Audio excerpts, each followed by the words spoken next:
Assalamualaikum and hello everyone. Welcome to the classes of human anatomy.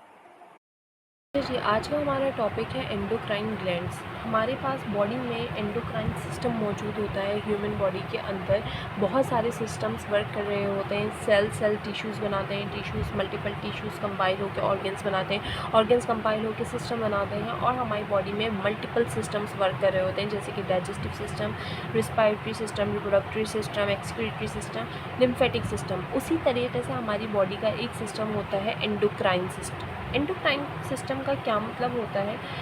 सबसे पहले तो endocrine system एक ऐसा सिस्टम है कि जो कि कॉम्प्लेक्स नेटवर्क होता है ग्लैंड्स का, ऑर्गन्स का और टिश्यूज़ का। ठीक है, क्या लफ्ज़ मैंने बोले? Endocrine system is a complex network. Complex network क्यों कहा जाता है? क्योंकि ये बहुत ही उलझा हुआ नेटवर्क होता है हमारी बॉडी के अंदर मौजूद। क्यों? क्योंकि हमारी बॉडी के अंदर, जैसे कि अगर आप लोगों ने कभी डाइजेस्टिव सिस्टम पढ़ा हो तो डाइजेस्टिव सिस्टम में मैं इंशाल्लाह ताला फर्दर अपनी वीडियो डाल दूँगी डाइजेस्टिव सिस्टम की, उसमें आपको और मज़ीद आप डिटेल पढ़ लेंगे। लेकिन इस वक्त मैं अगर आपको ओवरव्यू दूँ तो डाइजेस्टिव सिस्टम में हमारे पास क्या होता है? माउथ के ज़रिए फूड इनसाइड जाता है, ट्रैकिया के ज़रिए नीचे होता है, इसोफेगस आया, स्टमक में आया, small intestine, large intestine, anus rectum, एंडम एंड देन एनस से एक्सक्रीट आउट हो गया। ये आपका सिंपल मैकेनिज़्म एक फ्लो में जाता हुआ डाइजेस्टिव सिस्टम है। अब बात आती है कॉम्प्लेक्स नेटवर्क की। कॉम्प्लेक्स इसलिए कि यहाँ पे एक चीज़ यहाँ जा रही है, वो इसको इशारा कर रही है, वो उधर वापस आ रही है, वो उधर जा रही है, वो उधर जा रही है, वो उधर जा रही है। कॉम्प्लेक्स मिक्स हुआ हुआ नेटवर्क है। ठीक है, तो इसलिए हमारे पास एंडोक्राइन सिस्टम को कॉम्प्लेक्स नेटवर्क कहते हैं कि यहाँ पे कोई एक पाथवे नहीं है, एक सीधा रास्ता नहीं है, मल्टीपल रास्ते। इसका उसको काम है, उसका उसको भी काम है, उसका उसको भी काम है, इसका इधर भी काम है, उधर भी काम है। ठीक है, अच्छा जी, endocrine system is a complex network of glands, organ and tissues. ठीक है, अब होता क्या है?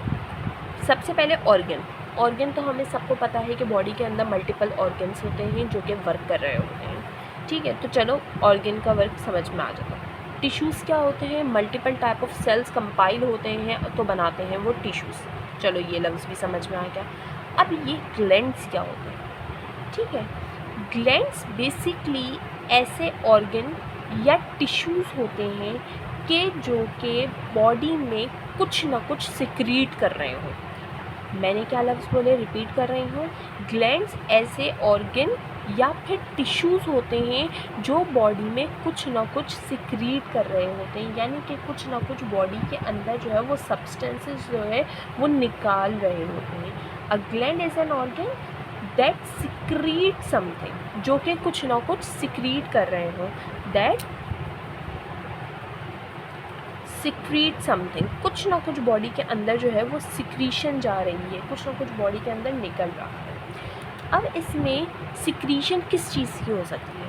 ठीक है, मैं अगर आप लोगों को पहले ग्लैंड से हटके मैं अगर आपको पहले एंडोक्राइन की तरफ हल्का सा लेआउट दे दूँ, उसके बाद हम ग्लैंड्स को मज़ीद लंबा डिस्कस कर लेते हैं। ठीक है, अच्छा चलें यहीं से कंटिन्यू करते हैं।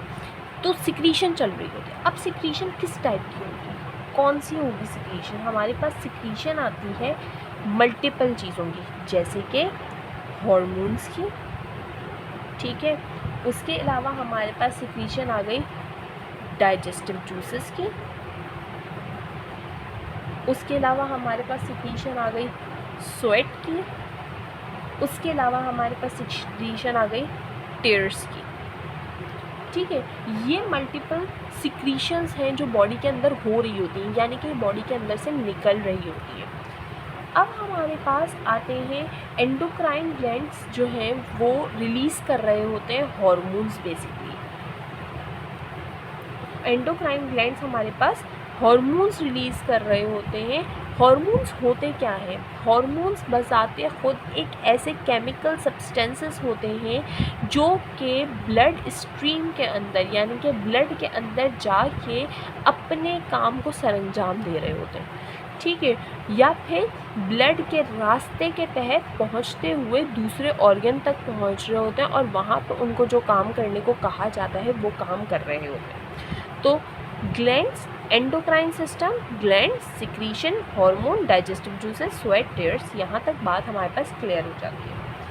अब हमारे पास ये जो ग्लैंड्स का सिस्टम है यानी कि एंडोक्राइन सिस्टम जो है वो हमारे पास, ग्लैंड्स जो हैं वो बेसिकली हमारे पास आ जाते हैं दो टाइप के, ठीक है। ग्लैंड्स हमारे पास आते हैं दो टाइप के, जिसमें हमारे पास आ रहा है पहला एंडोक्राइन ग्लैंड और दूसरा हमारे पास आ रहा है एक्सोक्राइन ग्लैंड। एंडोक्राइन ग्लैंड क्या होते हैं और एक्सोक्राइन ग्लैंड क्या होते हैं? सबसे पहले तो हमेशा याद रखिएगा, मैंने आप लोगों को अगेन वही बात बताई कि एंडोक्राइन ग्लैंड का या एंडोक्राइन सिस्टम जो है वो एक ऐसा कॉम्प्लेक्स नेटवर्क है जो ग्लैंड्स और ऑर्गन से मिलके बनता है और टिश्यूज से मिलके बनता है। ये यूज़ करता है हार्मोन्स को to control and coordinate your body's metabolism. Body के अंदर जो भी मेटाबॉलिज्म हो रहे हैं, जो भी फंक्शंस हो रहे हैं, जो भी ग्रोथ हो रही है, जो भी डेवलपमेंट हो रही है, जो भी एनर्जी लेवल चेंज हो रहा है, जो रिप्रोडक्शन हो रही है या फिर हमारी बॉडी इंजरी हो रही है, स्ट्रेस में है, रिस्पॉन्स करना है, कोई मूड स्विंग्स है, तो इन सारी चीज़ों को कंट्रोल करने का जो दारो मदार है वो इन हार्मोन्स के हाथ में है और ये हार्मोन सिक्रीट कर रहे होते हैं ये ग्लैंड्स। समझ में आ रही है? तो हमारी बॉडी के अंदर जो है वो एंडोक्राइन सिस्टम एक मेजर पार्ट और मेजर रोल प्ले कर रहे होते हैं। जैसे कि मैं एक मिसाल दूँ अगर आप लोगों को कि हमारे दुनिया में, हमारे कंट्री में जो है वो निज़ाम तो बहुत अच्छे से चल रहा होता है, लेकिन हर निज़ाम को चलाने के लिए कोई ना कोई पर्सन रिक्वायर्ड होता है कि फ़लाना इंसान अगर हमें ऑर्डर देगा तो ये काम होगा, होना है, ये काम हमें पता है, ये काम होना है, लेकिन जब तक वहाँ से ऑर्डर नहीं निकलेगा तब तक ये काम नहीं हो सकता, ठीक है। या हमारे पास, हमें पता है ये काम होना है लेकिन हमारे पास ये चीज़ मौजूद ही नहीं है, ये ऑर्डर ही, ये बिल पास नहीं हुआ है, ये बिल पास होगा तो ये काम होगा। तो ये ग्लैंड्स बेसिकली वो ऑर्डर होते हैं, ये इनके सिक्रीट किए हुए हार्मोन्स वो ऑर्डर होते हैं कि जो जाके दूसरी वर्किंग करवा रहे होते हैं, ठीक है। अब हमारे पास आते हैं ग्लैंड्स दो तरीके के, एक होते हैं एंडोक्राइन ग्लैंड, एक होते हैं एक्सोक्राइन ग्लैंड। एंडोक्राइन ग्लैंड हमारे पास वो ग्लैंड्स होते हैं कि जो ब्लड के अंदर डायरेक्ट टू डायरेक्ट जो है वो अपनी सिक्रीशन कर रहे होते हैं। लाइक जैसे कि सपोज कीजिए एक आपकी बॉडी में एंडोक्राइन ग्लैंड है, ठीक है। एंडोक्राइन ग्लैंड जो होता है वो एक एम्प्टी चैम्बर है, ठीक है। इसके अंदर जगह ही नहीं है कि ये अपने पास कोई चीज़ स्टोर करे, तो ये क्या करता है, जो भी अपने पास सिक्रीशन बनाता है, जो भी हार्मोन्स बनाता है, ये direct to direct blood stream में डालता चला जाता है, ठीक है। अपने पास स्टोर करके रखने की इसके पास जगह ही नहीं होती है, इसलिए सबसे पहले तो इसको कहा जाता है डक्टलेस, यानी कि इसके पास कोई डक्ट ही नहीं होती है कि जहाँ पे ये उस अपनी बनाई हुई सिक्रीशन को स्टोर कर सकें।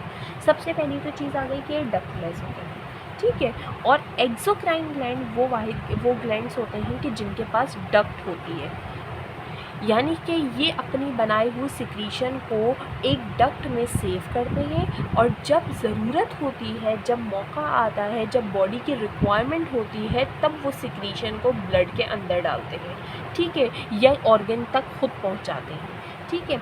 तो ये चीज़ तो हमेशा याद रखिएगा, एंडोक्राइन ग्लैंड डक्टलेस होते हैं, एक्सोक्राइन ग्लैंड डक्ट वाले होते हैं। डक्ट उनके अंदर मौजूद होती है टू स्टोर दैट हार्मोन और स्टोर दैट सिक्रीशन और move that secretion directly to the organ और directly to the bloodstream by the duct, ठीक है। अच्छा जी, दूसरी चीज़ क्या हो गई, मैंने अभी आपको बताया कि ये सिक्रीट करते हैं इनटू द ब्लड के अंदर डायरेक्टली इनकी सिक्रीशन होती है, बिकॉज ये डक्टलेस होते हैं, इनके पास कोई डक नहीं होती, तो by the simple mechanism of the diffusion ये अपने बॉडी में से, अपनी चैम्बर में से उस हार्मोन को या उस सिक्रीशन को निकाल के डायरेक्टली डक्ट के अंदर डाल देते हैं, ठीक है, सॉरी डायरेक्टली जो है वो ब्लड के अंदर डाल देते हैं। अब बात आती है एक्सोक्राइन की। एक्सोक्राइन जो है वो सिक्रीट करते हैं directly to the external environment. External environment का मतलब ये है सिक्रीट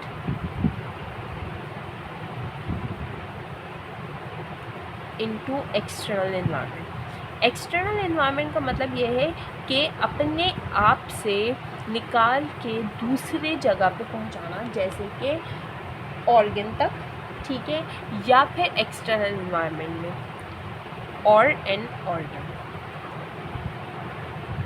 अब इसमें हमारे पास जब मैं आपको इसकी एग्जांपल्स दूंगी तो आपको ये चीज़ें ज़्यादा क्लियर हो जाएंगी, ठीक है। एग्जांपल्स में आते हैं हमारे पास, इसकी आ जाते हैं हार्मोन्स, ठीक है, सिंपल। इसकी तो एग्जांपल्स आ जाती हैं हमारे पास hormone, secrete hormone, endocrine hormone secrete करते हैं।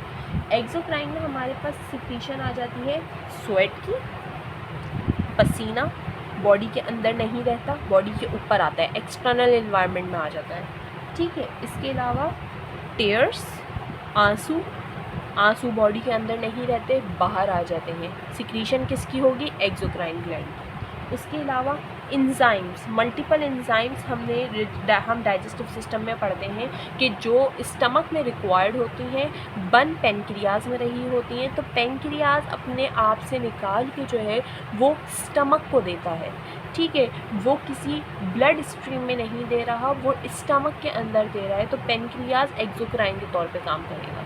ये आप लोगों को अभी हम लोग जब पढ़ना शुरू करेंगे तो मैं आपको बताऊंगी कि कौन सा ग्लैंड किस तरीके से वर्क कर रहा है। बट फॉर द टाइम आप ये बात समझिए कि जो भी अपनी बॉडी से निकाल के, जो ग्लैंड अपने चैम्बर से निकाल के दूसरे ऑर्गन के अंदर डालते या फिर एक्सटर्नल इन्वायरमेंट में उस चीज़ को, अपनी सिक्रीशन को डालते, वो कहलाता है एक्सोक्राइन ग्लैंड। और जो अपनी बॉडी से निकाल के डायरेक्टली ब्लड स्ट्रीम में डालते, वो कहलाता है एंडोक्राइन ग्लैंड, ठीक है। अब हमारे पास मल्टीपल टाइप के ग्लैंड्स मौजूद हैं जिनको हम अपनी कमिंग वीडियोस में वन बाय वन डिस्कस करेंगे। यहाँ पे मैं आपको जस्ट नाम शेयर कर देती हूँ। बहुत सारे ग्लैंड्स हैं, like hypothalamus, pituitary,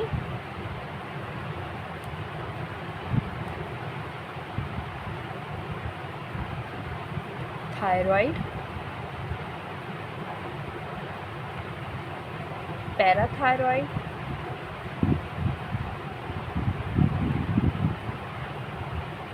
pineal,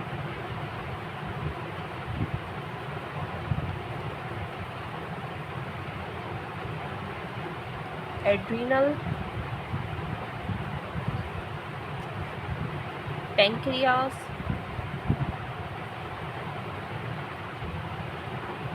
and number 8 गॉनेड्स।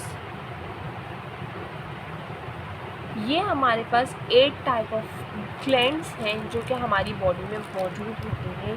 अब ये एक्सो के तौर पे काम करते हैं या एंडो के तौर पे काम कर रहे होते हैं, ये हम इसकी वन बाय वन डिस्क्रिप्शन में फर्दर इंशाल्लाह ताला डिस्कस करेंगे। Thank you for